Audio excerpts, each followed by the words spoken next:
ეს უბედურება მოიტანა აი ესე გაუთვალისწინებელმა, გაუცნობიერებელმა, დაუგეგ ჯერო რაღაცას გავაკეთებ და მე რო კვლევებს ვატარებ ჩვენ. ხო, აი იმან რომ აი ამდენი უვიზო რეჟიმი რო დაწესდა.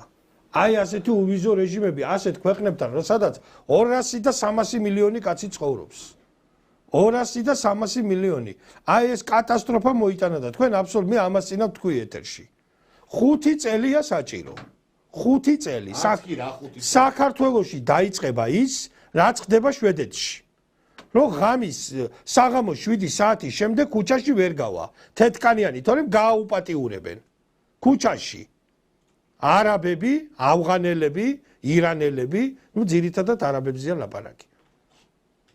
აი ეს დაიწყება საქართველოში. ქართველებო მე ყოველგვარი რაღაცა კი არ გვაშინებ ვინმეს. ეს მოხდება. ეს მოხდება და მე აქ ისა რა ქვია მე ვაკელი ვარ და საბურთალოელი ვარ და აბა ნახალოვკელები. არა, არ გამოვა ზამიკო ეგ ამბავი. დამთავრდება ეს ამბავი. ესენი ჩვენ გადაგვჯეგავენ.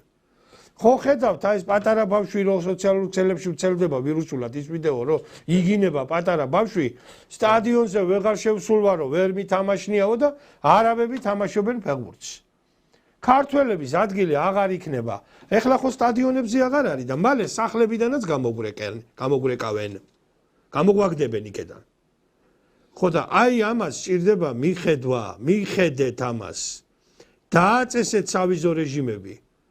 არ შეიძლება ასე უპრაგონოთ ამდენი ხალხის, ამდენი ჩადრიანის ამ ქვეყანაში ესე აღმადაღმა სიარული. და სხვათა შორის მე მინდა რომ ბატონ ვაჟა ოთარაშვილს მიულოცო ის რომ მოიგო სასამართლო პროცესი და სოფელ ქვემო ჭალაში არაბული სოფელი არ აშენდება და მან იბრძოლა ამ კაცმა ქართველი პოეტია და მე მინდა მიულოცო მას და ის იბრძოლა როგორც ქართველმა და მიაღწია და ულოცავ ქვემო ჭალელებს რომ იქ ერთ სიტყვით კიდევ ერთი უბედურება და კიდევ ერთი კიბო არ გაჩნდა საქართველოს სხეულზე.